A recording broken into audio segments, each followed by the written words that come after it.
think everything's working.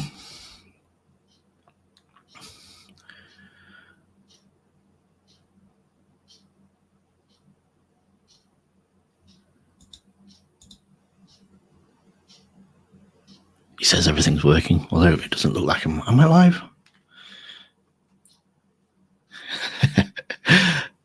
There we go. Yes, it's working. We're up. Seems to be up there. Hopefully you can hear me okay.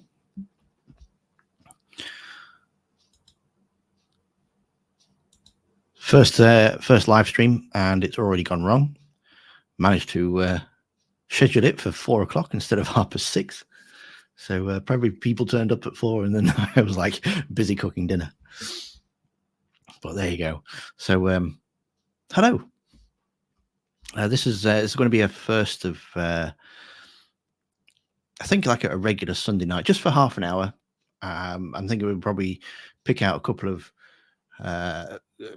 maybe interesting or a couple of news topics, what's happened in the week, and then just put our thoughts to it, really. And so this week, because Parliament's not back until next week, there's not a lot going on. And I thought, well, what actually have they been talking about? And it's been pretty poor, if I'm honest. So I thought we'll have a look at one of the clips that I've got here for you, and then we'll get some people's thoughts on it, really. And is everybody looking forward to going back to for some proper actual government coming back in next week, and not all these random stuff that they just seem to be trying their hardest to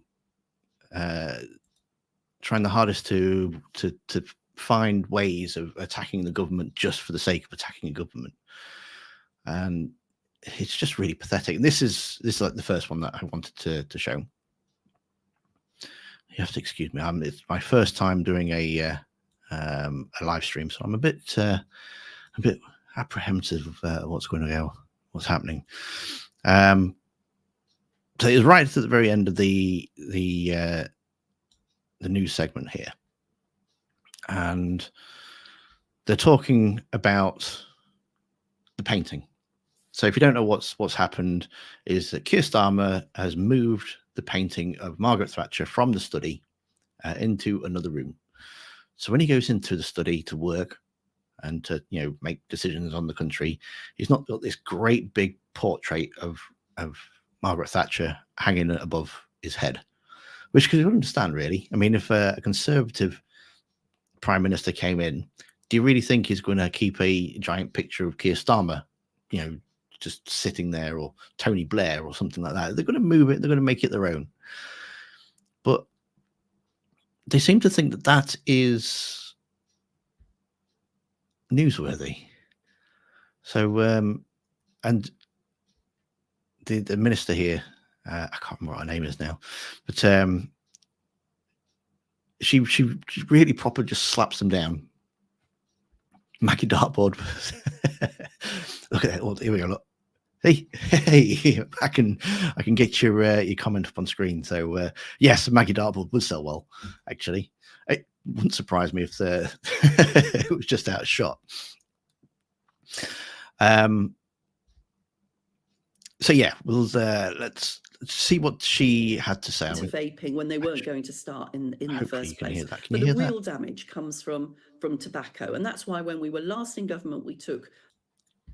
Oh, wait a minute.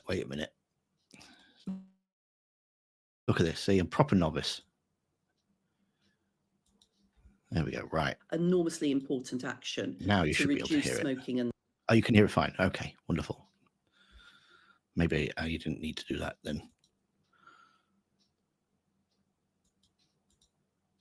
The health impacts of it, and it's why we'll do it again this time.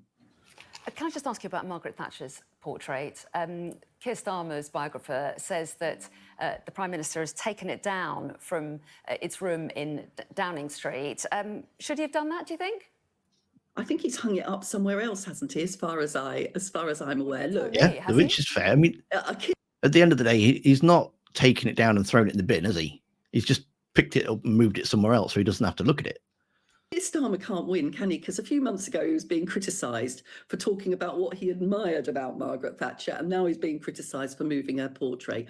It's the next bit that she says that I really like. I think the important thing for Keir Starmer is probably to learn what he can from previous prime ministers, but to crack on with what he's doing in very successfully leading the country. You were the first female Home Secretary, weren't you? Margaret Thatcher, the first female Prime Minister in this country. Do you think she should have her portrait up then? She's got, of course, Margaret Thatcher, as a previous prime minister, has got her portrait up in number 10 Downing Street. I don't think whether or not you shift a portrait from one room to somewhere else is the most pressing issue of the day, Anna. That's it. But as I say, Exactly learn that. from previous prime ministers. Of all the things they could be worried about or picking up, different things that they could attack the government on, moving a portrait is the best that he got. Right. And even when she said that, she said, "Oh, it's not the most pressing issue, is it?" Right. She goes on, and we'll bring this one down and put in this one. Dame Priti Patel, Mel Stride and Tom Tugendhat have been confirmed as... She doesn't let it go. I mean, this is after he consideration. Well, Mel Stride here, he completely made a fool of himself. Trying to go from defending, I mean, she could have pulled him up on his voting record, but he voted in favour of the complete smoking ban, and that's like where it phases it out to the point where the Home Office has been nobody accused smoked this at all. week of submitting, But because he's what's been trying described as woeful to budget figures under find successive anything to attack Conservative the government ministers, and the make his IFS name says for his that they leadership bid, repeatedly lowballed then the budget. he's jumped on the bandwagon estimates, for the cost of asylum. Smoking outside, absolutely terrible. You can't not ban smoking outside. Well, wait a minute, you've said that you completely agree with the ban for complete smoke, stopping smoking altogether, and yet now you're saying, oh, it's okay that you should be able to have a smoke in the pub garden. Makes no sense. I mean, stick with your principles at least. Illegal immigration spending. But neither of the main parties were completely honest about some of the tough decisions that would have to be made. If the Tories had won, they too would have either had to cut public spending or raise taxes. So we were for, and he then goes on to we put forward again. He goes on to lie about the 22 billion black hole. He tries to claim that there isn't one when it's already been proven by the OBR and the IFS that they weren't told about the true state of the finances. So to go onto national television after they've admitted that, to then try and claim that there isn't one, you just make yourself look silly, mate. Savings example, rather than putting them up. Labour have said nothing at all about the welfare bill. They're prepared to let it spiral ever upwards, and people up and down the country are paying the price, including our pensioners. A quick question about Margaret Thatcher's portrait. I asked this to Jackie Smith a little bit earlier. Right. I don't know what your thoughts were as well. Yes. Keir Starmer's... Just bear in mind that she's already asked the government minister, and they've said, look, it's not important. It's not worth your time. There's more bigger things to worry about. So what's she do? She goes and carries on with the same narrative. Biographer has suggested that he's taken down Margaret Thatcher's portrait from her office, her study in number 10. There's a suggestion that perhaps he's moved it elsewhere. But have you got a problem at all with that? Well, I think it's a great shame. She was a great Prime Minister, and I think Richard Stone's portrait was a wonderful portrait. It had a sort of Mona Lisa-type quality to it, very enigmatic as to understand exactly what she was thinking and what he was portraying. A very interesting portrait of a very great Prime Minister. It was Gordon Brown, of course, who commissioned that portrait, a Labour Prime Minister. And I think it's a shame if we've now moved into an era where somebody's politics means that they need to be jettisoned. OK, well, Mel Stride, we appreciate you coming in. Thanks very much for your time. Thank you, Anna. I am really looking forward to next week, and they're getting some actual stuff to talk about. Now, the final clip that I've got for this one it came from today, actually, and it's another The Grenfell in it's another Sky News one, and he's doing Trevor. I'm going to say Trevor Nelson, and he's a radio DJ from the 80s. Trevor Phillips is doing his absolute utmost to try and catch Lucy Powell out on a gotcha moment. Thing is, it looks so bad because she answers his question, and he kind of repeats it, and she's like, "Well, I've told you this is what we're doing," and it's like, is this the best you've got? You know, the past couple of days we've had moving of portraits, and now it's trying to, "Whoa, I need to get you in a gotcha moment." Got a piece of legislation. So it's all, again, it's about the smoking. I mean, what do you guys think? What does everybody think? Does it, is the smoking in the pub garden, is it a good thing that they're trying to get rid of it? Me personally, I think it is. Because, I mean, I used to smoke 20 a day, and I'm glad it's one of the things that I give up. Screen locusts, yeah, absolutely get rid of it. Because even though you're outside and you think, oh, it just goes up into the atmosphere, it doesn't. It wafts. And if you're going to be out in, trying to have a nice meal in the sunshine, and you're going to get wafts of smoke coming from the smoking area.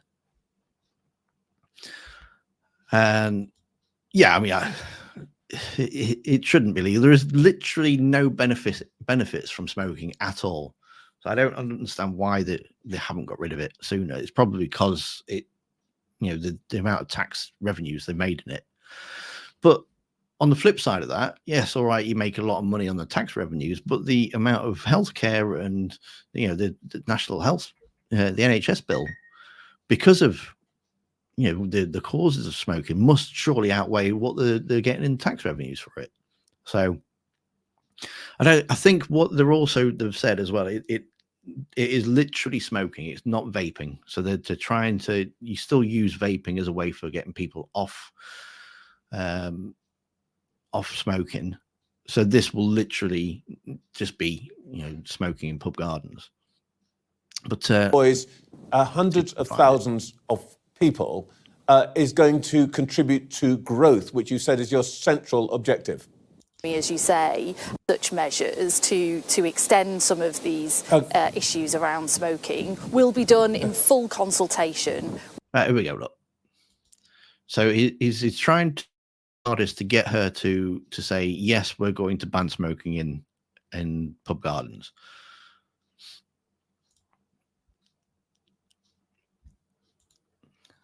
Banning smoking in pubs or anywhere else will not stop people smoking. They will go elsewhere or drink at home.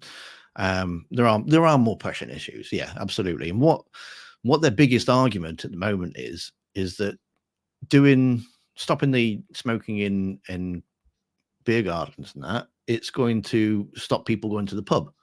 Well, they said that about when they banned it from inside the pub, and yeah, I should imagine there was a bit of a knock on trade. But on the flip side of that, there's more people actually going out to eat and enjoy the pubs. Spell mistake, probably. I'll tell you the story about that in a second.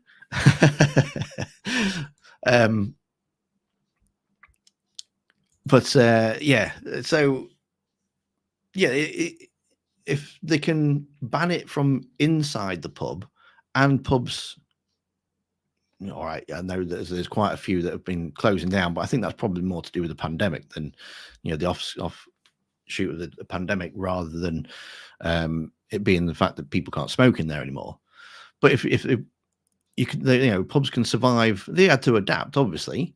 Back in the 80s and 90s and that, you'd go to the pub for a drink, and that would be it. It would be kind of a drinking thing. Obviously, when they got rid of the smoking, they had to keep enticing those people into the pub, and that's why most pubs switched to making having food. I did like 12 years working in pubs. So and over that period as well. So I saw, the effects of it all. But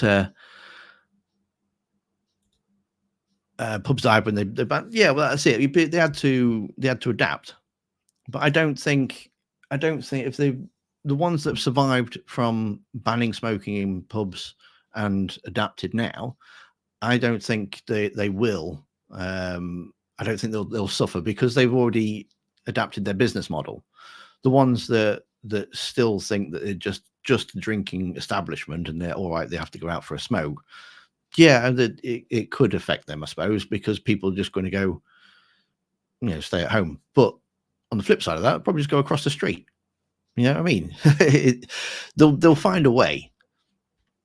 Spelling mistake, right? Yes, there is a spelling mistake in the title. That is because when I initially set up this live stream, I thought I'd set it for 6:30.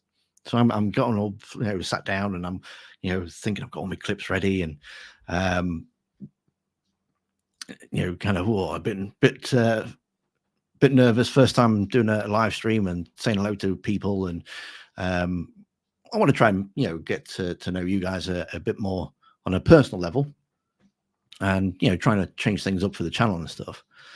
And I sit there and I looked at everything and then realized that it's scheduled for 4:05 this afternoon. I was like, oh, brilliant. So hopefully this is just my first technical glitch out of the way. So let's try and find him what he was, the way he was. He wasn't interviewing very well. I mean, to be fair, I did prefer it when the Sophie Ridge did the Sunday mornings, but obviously she does the Politics Hub now. But she has I think she's a Tory as well. So she did give them a bit of an easy ride. But from this interview, I think that Trevor Phillips might be a Tory as well, because he seems more upset that they're getting rid of the winter fuel payments, which obviously he would be entitled for. So, but let's see if we can find the bit where he. Can you explain how attacking an industry that employs hundreds of thousands of people is going to contribute to growth, which you said is your central objective?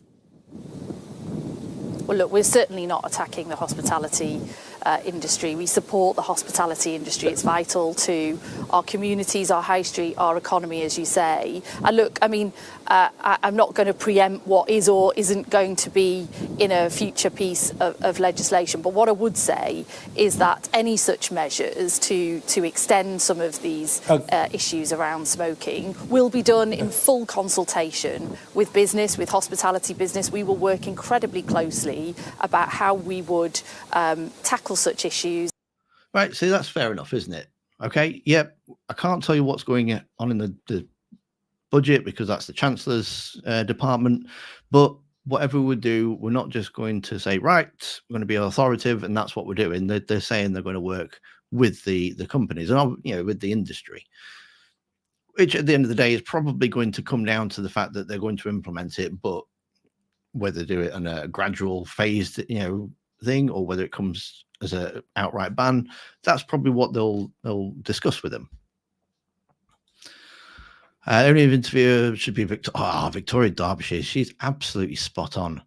I mean, you can't tell which way, left or right, she goes. She is proper straight down the middle with her interview style, and it doesn't matter if it's Tory or Labour. You're getting both barrels from her, and she doesn't hold any prisoners. Only journalists holding politicians to account right now. Lewis Goodall, yeah, I did like Lewis Goodall until he covered for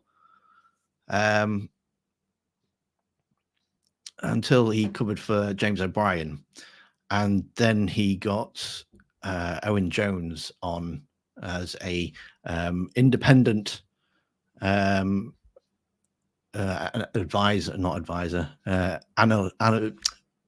analyst. and yeah, something like that, basically just to come on and analyze what the Labour Party had done or something.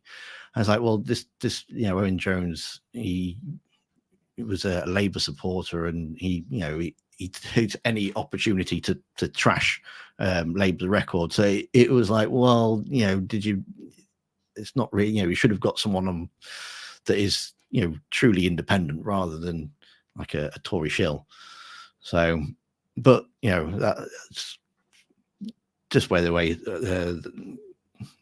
might not have been him though. I suppose it might have been LBC that booked him. But yeah, definitely Victoria Derbyshire. I have full respect for her, and I do like the fact that she doesn't pull her punches, and that's what we need. That's what we should have. A Sky's supposed to be in part. I would have thought so. I mean, they're a broadcasting company, aren't they? They broadcast. They interview politicians, and all our media really should be independent. Impartial. You've got likes of GB News on there that, I do not understand the Conservatives with GB News. I really just did not understand that at all. Mainly because GB News are fully behind reform, and reform are one of the main reasons why the Conservatives didn't get as many seats as they should have done, and yet you've still got Conservatives absolutely 100% behind GB News. It just makes no sense to me. Do you see what the Vorders had to say to people in the media? No, I missed that. There was one on, I think she attacked Starmer over the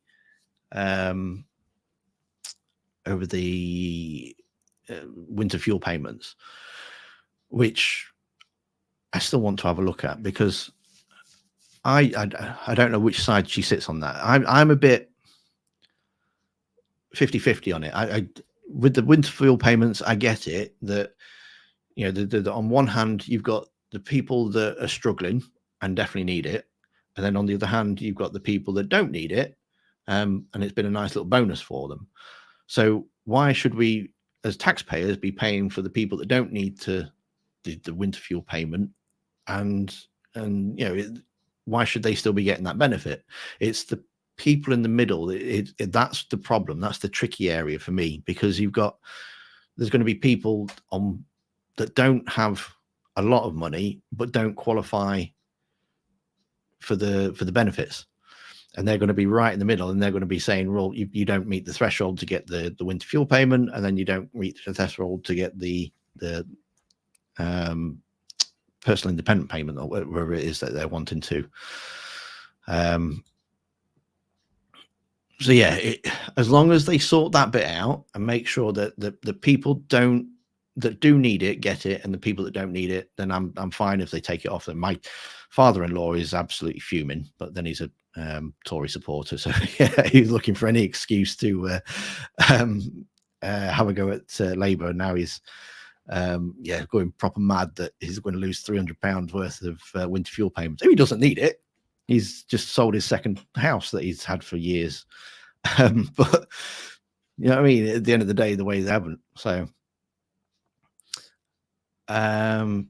Sky supposedly split from Murdoch Empire a few years ago, is still pretty biased towards the Tories, though. Yeah, I mean they weren't too bad during the election period. But yeah, you can definitely tell it, and you can tell it in this clip as well. I mean, he really has a pop at her about the winter fuel allowance. I'll try and find that in a second. GB News should be classed as entertainment. It should, but they think they're the news. They act as news. Everybody else knows that they're news. But yeah, in order to get around some of their rules and regulations and Ofcom complaints, they claim they're not actually a news channel or something. So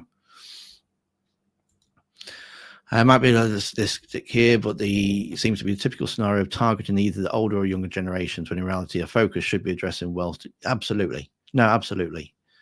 You should be looking at raising people's standard of living, across the spectrum, really.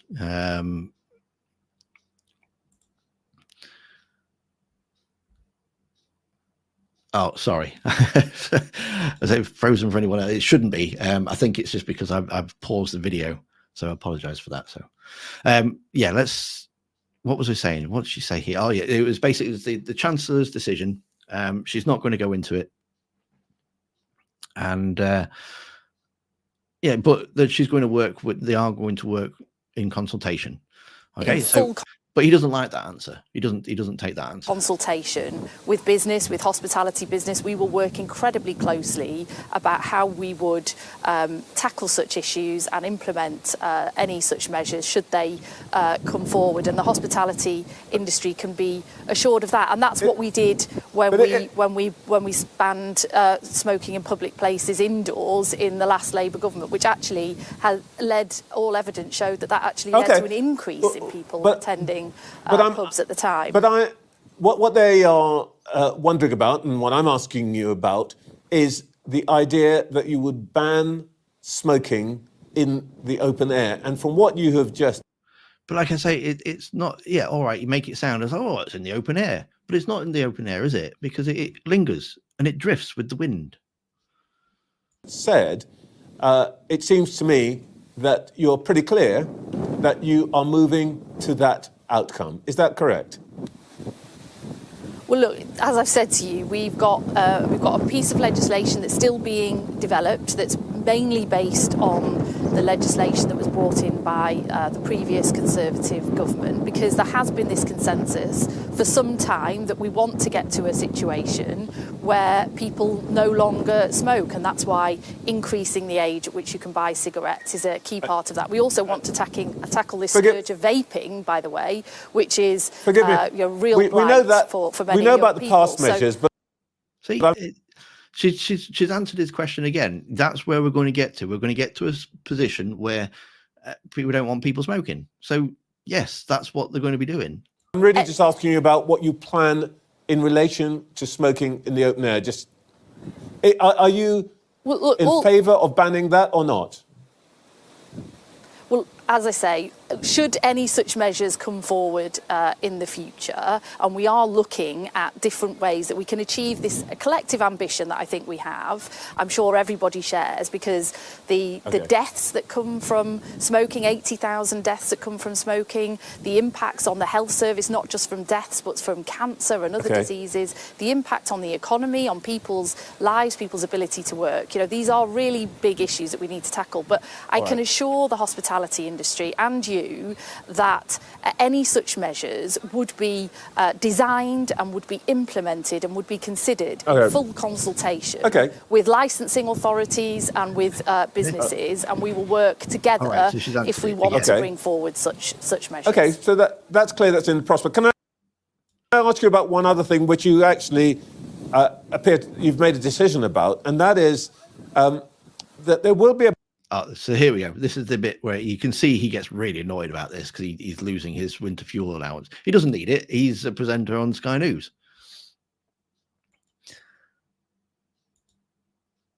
As due to measures put in place over the last 25 years. Yeah, absolutely. Budget at the end of October, and the Chancellor has already said that she won't raise national insurance rates for working people. Can I just get you to be precise about that?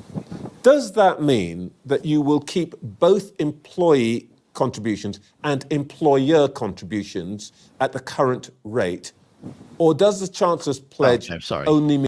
Do apologise. This is so. This is he's talking about raising taxes here, and basically she confirms what she said in the election, that they're not going to raise taxes on VAT, on national insurance, on income tax, and I think VAT was the other one. May still change. Well, look, what we said in the election and what we stand by is that we won't be raising income tax, we won't be raising VAT, and we won't be raising national insurance. Right. So that's what they said in the election. And now obviously there's this big thing about, oh, they're going to be raising taxes, they're going to be raising taxes. Well, yet they are. They said that they are going to raise taxes. they're going to scrap the VAT on private schools. They said they're going to tax the windfall tax of the oil and gas giants and stuff. So I don't know why people are getting, all uppity that tax rises are coming. It's just not going to affect working people like they've said. But as you say, we've got a big budget coming at the end of this month. Those matters are for the Chancellor. I'm not involved in those discussions, as you would expect that I wouldn't be at this stage. But we are facing a difficult situation. Look, we were elected on a mandate of change, and as I've been laying out, we are delivering that change through our legislative agenda. But we do face a difficult economic situation, and the Chancellor will be making that's very helpful. those judgments herself. What I understand from what you've just said is that neither employee contributions nor employer contributions will go up. Can I ask you about one other thing? The motoring group, the RAC, has called on government to reverse. This was the last thing as well. I'm probably going to use this one as the last point for this first live stream. I don't quite understand where the RAC is coming from, because he's about to. Well, I'll let him ask the question, and then I'll give you my thoughts on it. First, Rishi Sunak's 2022 cut in fuel duty, which is, I think, 5 pence, costs the Treasury about £2 billion a year. The RAC says that the energy companies aren't passing on the cut, and so motorists don't benefit. The energy companies are taking it as profit. Is that on the table? So the RAC, who, breakdown company, have a lot to do with, the motoring industry and stuff, are telling the government to reverse the cut on fuel duty because it's not being passed on to the customer. So I don't understand. Why would they say that? Surely they should be saying, make the fuel industry pass that on to the customer. Put some legislation in place that means that they can't take a government cut on their duty as profit. Why would they? I just do not understand why they would say, oh, well, he's not getting passed on to the customer anyway, so you might as well just take it back. It baffles me. I don't know is the honest answer, because I'm not involved in the budget decisions. You wouldn't expect me to come onto your programme and speculate about a budget, because I would be purely speculating. These are matters for the Chancellor. She has done an incredible job in a very short period of time looking at the country's finances, and what she's found is appalling. And to just take the metaphor that you started off at the beginning of your programme with your Manchester music references, don't look back in anger. I'm afraid we do look back in anger at what the last government left to this government. So yeah, that's a very good way to finish, I think. They've got a lot of work to do over the next few weeks, and it's going to be more interesting. I think we're not going to be talking about moving paintings or smoking in pub gardens, I think. So yeah, I'm looking forward to some actual change coming, and let's fingers crossed. Let's hope it's all going to be for the better for a change. So yeah, thank you very much for hanging out with us. I'm going to do it once a week, probably around about 6:30 on a Sunday, and we'll just pick out a couple of stories from the week, and we'll give our thoughts on it. Really, I think. If you've got any suggestions or any ideas that we could do on a day like this, then please pop them down in the comments. And I hope you have a great week. And my son's just decided he's going to come in, so I shall say good night. Not right now. I shall catch you next week. Thank you very much for hanging out with us.